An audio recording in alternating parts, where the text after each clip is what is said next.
It has nothing to do with that. Okay, our program today is Alan Metzel, coach of the Gilmer Buckeyes, athletic director.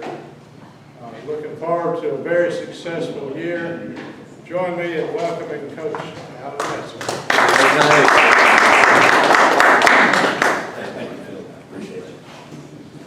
Glad to come today. I always enjoy getting to come and visit with you guys and fill you in a little bit on what's going on with us and just get to see your faces. I've gotten to come to a meeting or two through the past year and always appreciate you guys and what you do and what you stand for.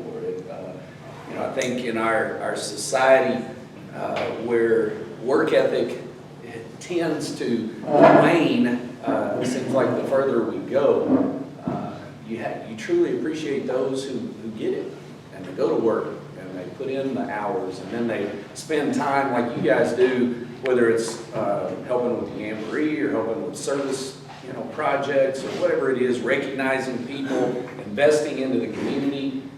Those are things that we've got to do, I think, a better job teaching our younger people to get and to continue to breathe life into our towns. And so I can't be more thankful to you guys than I am. I really appreciate that. So, starting out with a new year, we had the meeting up at the school yesterday, and so those of you who got to see some of the new faces and what's taking place in the school. There's always changes every year, especially when you consider how many employees there are at Gilmer at this point in time. We have a lot of employees from pre-K all the way through the high school, auxiliary staff, etc. But specifically in the athletic department, we have a handful of changes. We have a new head volleyball coach and softball coach, and both those positions are being filled by Miss Kirsten Seahorn, who's been on our staff for 4 to 5 years, who's paid her dues.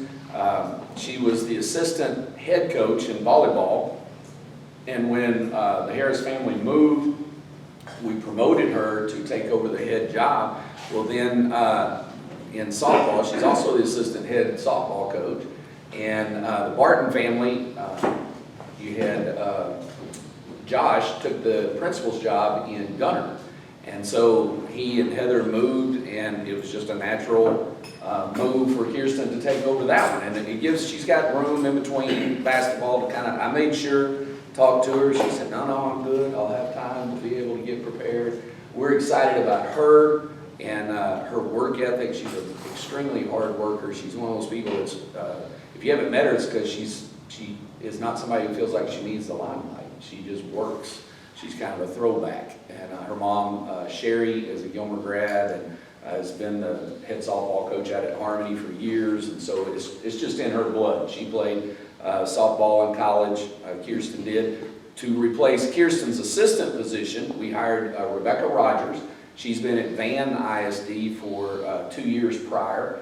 And she and her husband, who is a firefighter in Kilgore, bought some land in Gilmer. And they actually contacted me and said, hey, do you have any openings?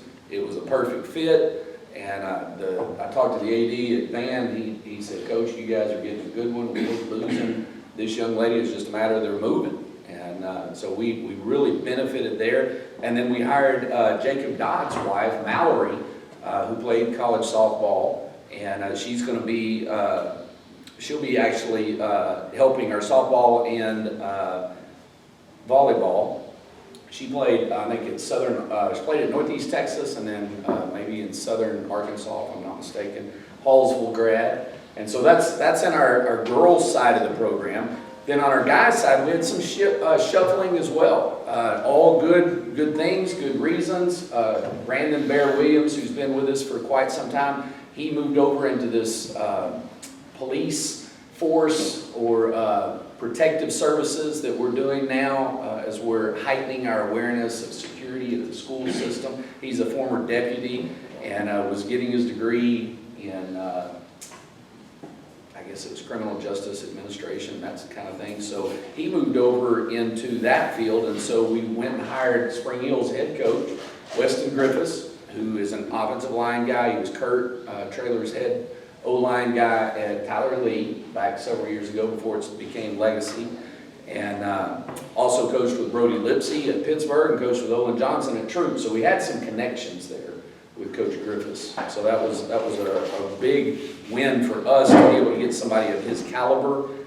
Kerry Lane, who has done just such an amazing job at Pine Tree and got their program going. We were able to get him to come back and leave Pine Tree and come back to Gilmer. He's taking Coach Josh Neiswander's spot as our quarterback coach. Josh took a job in the XFL down in the San Antonio team that Hines Ward is coaching. So, you know, when you have people who are doing well, it's a positive thing. You know you're going to have movement, and we're filling those spots with really good people, and we're pleased with that. We also were able to hire 2 former Gilmer players, guys who played for us years ago. Jaden Parrish, who played fullback and linebacker for us. We hired him to coach fullbacks. Jaden played up at Southern Arkansas and then has been coaching with Kerry Lane at Pittsburgh. And then Blevin Burns, who played for us, played linebacker and safety and fullback as well. We hired him at our junior high. So really pleased with the caliber of people that we're able to bring in. They fit with our mindset. They, you know, many of these people have been with us before or had connections with us. They're going to fit right in and just continue, we believe, in taking us where we want to go this year. So I could not be more thankful. There's a lot of schools out there that have, are not able to even fill people, fill their spots. And they're hiring somebody if they're breathing, if somebody says, yeah, I'd like to coach, and they just hire them. No experience, no unique talent necessarily. It's just they've got to hire a position. And so we thankfully are not in that position and have hired some great people. Talking about this season, I've spent time in the spring coming up with our motto with our captains. Our team chooses usually 10 to 12 seniors that are going to be the guys that represent us and kind of are out in front and leading the way.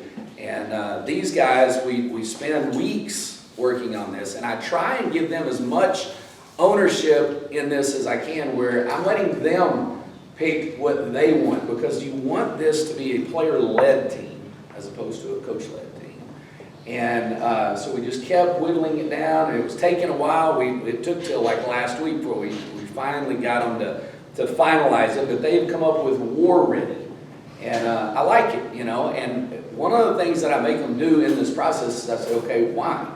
Why do you want this to be what represents you? Well, for them, it's a pretty easy connection. We've got to come to work every day because there's going to be a battle on Friday night and so forth. And I'm like, I get that. Okay, that's good. Now, how are you going to connect all those people up there in the stands to that when they've got it on their shirt and they're yelling it in a cheer? And, how does that mean something to them? Well, that's where it got, a little more challenging. We had to do a little more deep thinking and so forth. But they got there from the standpoint of, life is like a war. Every day, it's a battle. Every day. The battle is going to be different. It doesn't mean we're going and fighting against someone else. In fact, one of the things that I asked our guys, I said, okay, and I was kind of tricking them on this. I said, so who do you think our toughest opponent is going to be this year? We have a very challenging schedule. Some said Chapel Hill, our first game of the year. They went 4 rounds deep last year in big school. They're ranked number 3. Some said Pleasant Grove. Some said, different teams. Kilgore, Paris, Glendale. So different people. And I said, our toughest opponent will be ourselves. And they're like, oh yeah. Oh yeah. That's always the most difficult opponent. Because that's when the alarm clock goes off in the morning. Am I going to get up, or am I going to get snooze? That's the one of, late at night. Am I going to go to bed and get some rest tonight, or am I going to stay up and, play my video games or be on social media and not get sleep and not be prepared for tomorrow? Am I going to do my homework, or am I going to do what I want to do? Is it going to do the right thing versus do the wrong thing? Is it going to treat people right versus it's always me that gets in the way. I rise up with my selfishness, We all do, unfortunately. And so as they're like, we get it, we get it. And that is how it connects with everyone. To be truly war ready, you got to go to war with your own selfishness every day, every hour, every scenario. And when we can win that battle day in and day out, yesterday it was hot. It was really hot. Day one of practice. And we're fixing to go out there and it's hot. You open that door and walk out and it's just like slaps you right in the face. And we got all those guys, about 90-something guys in that room. And I said, you gotta go to war right there. When that door opens and you step out, where's your mind gonna go? Oh, I don't want to do this. Or, here we go. We're war ready.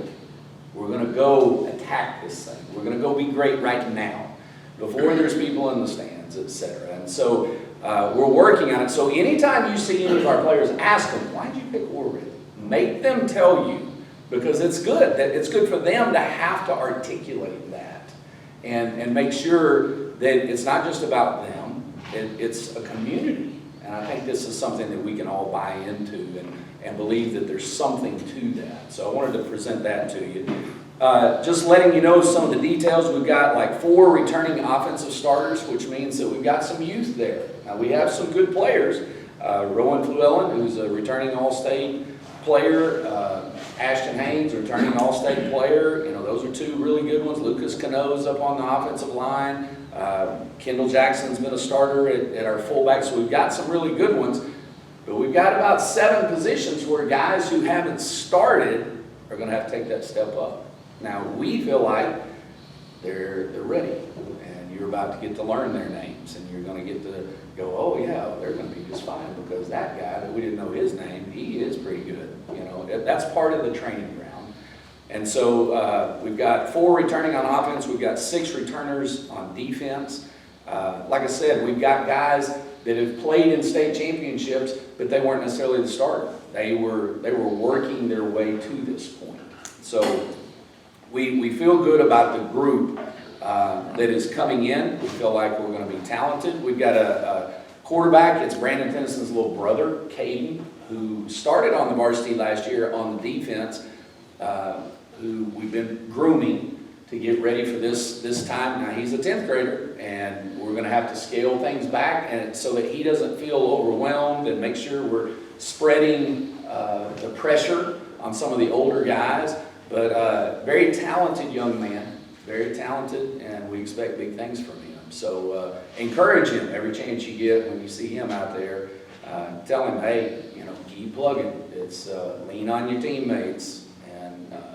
And like I said, he's talented enough to be able to do this, and I feel like he'll do it at a very high level. I think you'll see that. But there'll be some learning things, some mistakes made, some, you may go, why in the world did he throw that? And I'll ask him when he comes over, and he'll go, I don't know.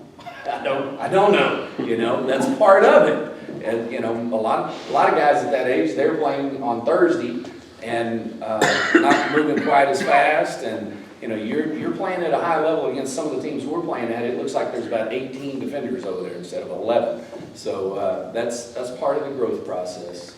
But I'm very confident that he's going to do a good job. So as I come to a close, I wanted to read something to you. I came across this in a devotion book, and I thought it fit for what we were looking at for today and where we are in our season, and I'll go over that. And then I've got a volleyball schedule here for you if you would like one.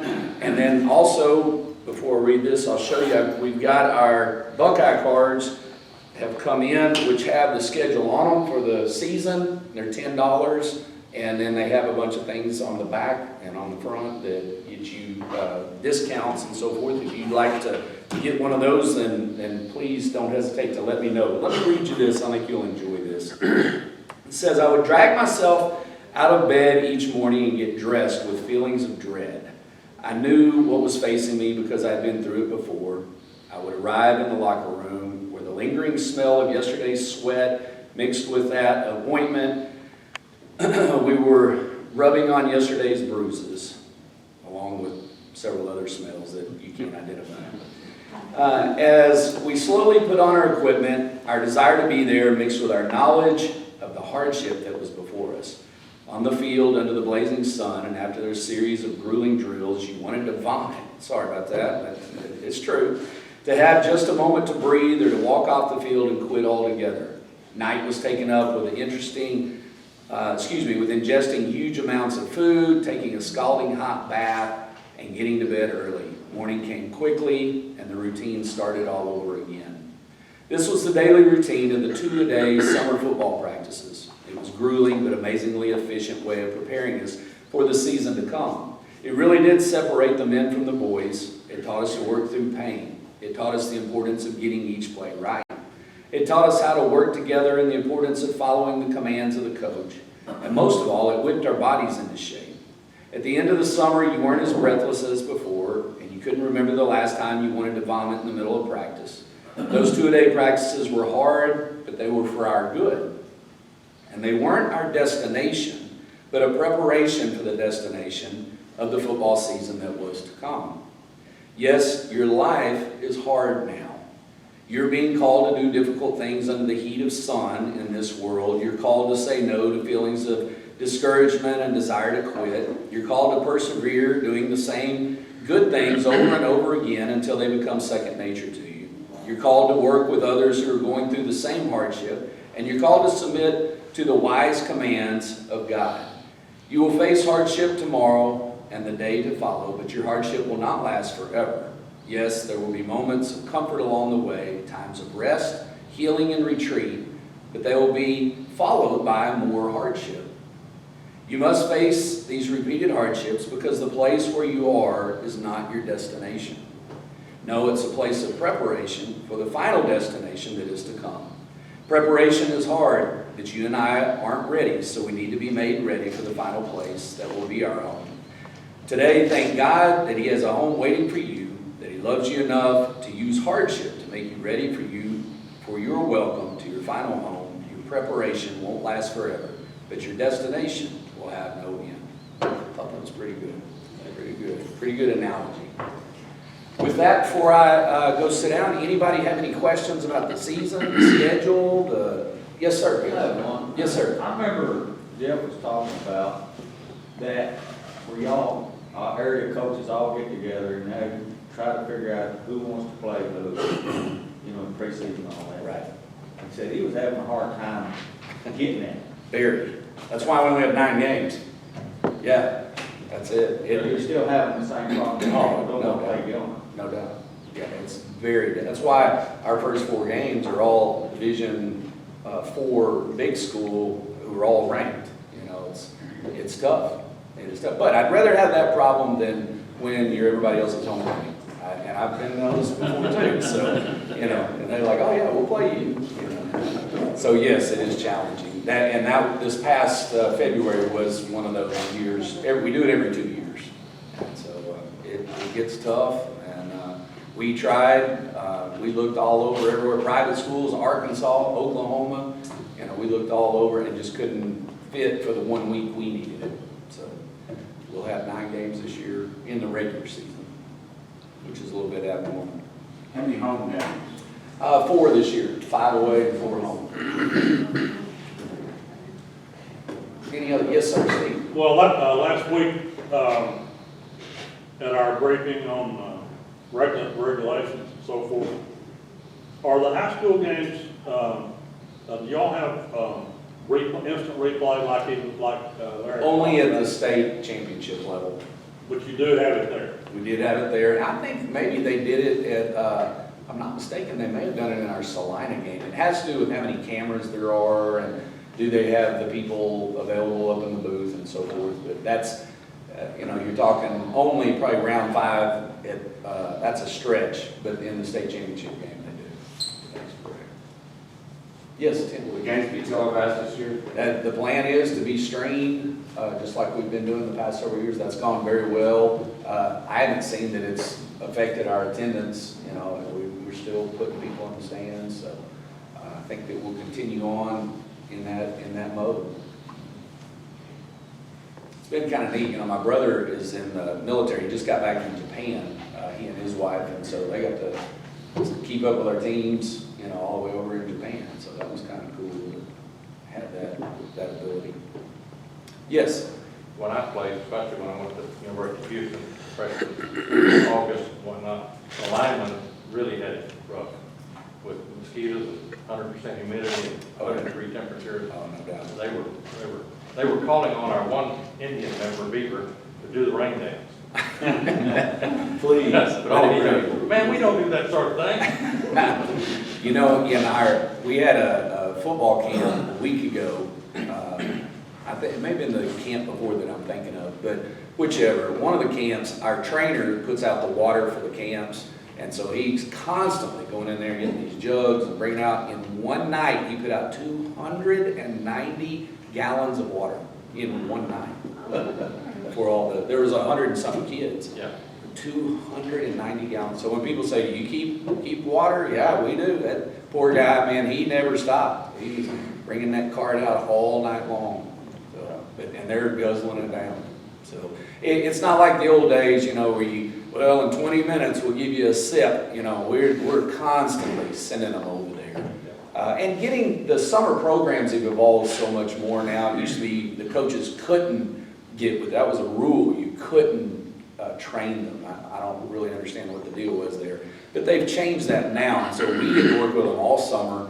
And so now they come in such better conditioning, and we're not having, you know, thank God, we're not having near the heat issues, even though it's just really hot.